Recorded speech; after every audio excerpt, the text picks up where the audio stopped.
नमस्कार। नमस्कार। आप सभी को बहुत बहुत स्वागत है हमारे चैनल पे। और आज मैं बात करने वाला हूँ, बहुत लेट बात कर रहा हूँ क्योंकि मगर क्यों? मेरा ये सोचना है कि कोई चीज आते ही उसके ऊपर नहीं पड़ जाना चाहिए। बात तो सही है। तो रोहित शेट्टी साहब की जो मूवी आई है सिंघम अगेन, जिस पर अभी तक 140 मिलियन से ज्यादा व्यूज आ चुके हैं। नहीं, मैं नहीं मानता। और नानाजी टांग। सोशल मीडिया का जो इंफोरिया है वो यह दिखाता है कि भाई कोई नई मूवी आई हो, यदि अजय देवगन साहब की, रोहित शेट्टी साहब की, तो उसमें कुछ नया होगा।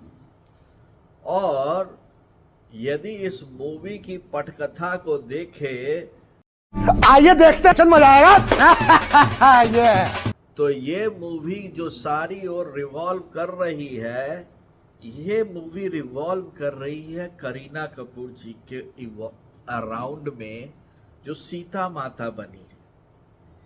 पहली बात जो ये है, मेरे को थोड़ा सा ऐसा लगा, क्या कुछ नहीं है।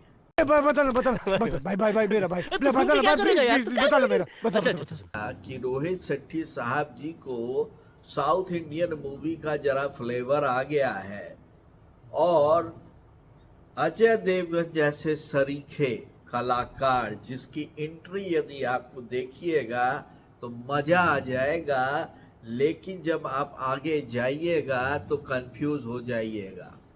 ये तो लेटेस्ट न्यूज़ है। लेकिन इस मूवी का जो ट्रेलर है 5 मिनट से ज्यादा का, वो यदि आप ध्यान से देखिएगा वो देख तो इस मूवी में जब करीना कपूर को मारा जाता है तो वहां से सारी कहानी का उदय होता है।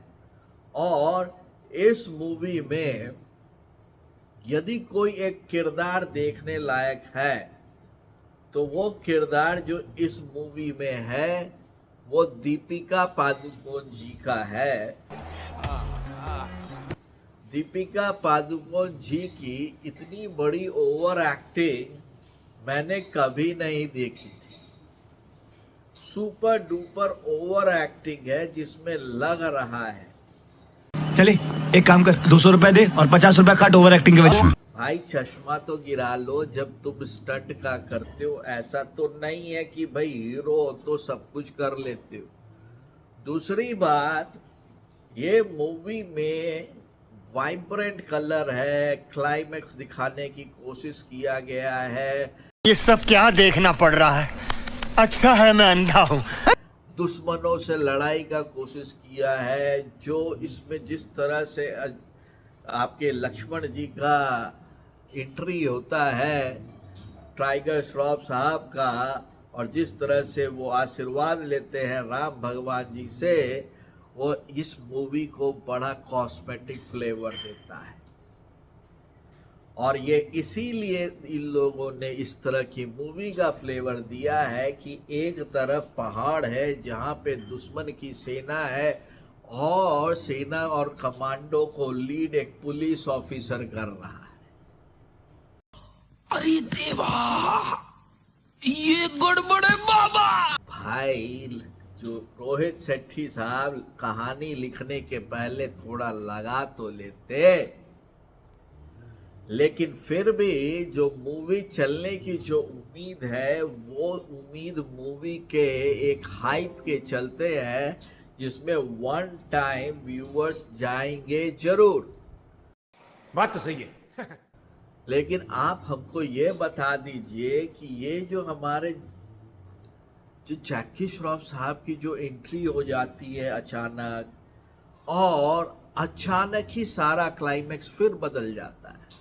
अरे बाबा, तो इतने सारे स्टार्स के होने के बाद, जो यानी कि रोहित शेट्टी साहब बोले एक से नहीं चलेगा, दूसरे से चलेगा, दूसरे से नहीं चलेगा, तीसरे से चलेगा, लेकिन इसमें यदि किसी का एक यदि शांत वाला, यदि आप जिसमें कंसिस्टेंट परफॉर्मेंस यदि आप देखते हैं, कौन है? तो वो सिर्फ और सिर्फ आपके अजय देवगन साहब का है। और मेरे को तो लगता है कि अक्षय कुमार जी के लिए हेलीकॉप्टर एक तरह से अभिशाप है।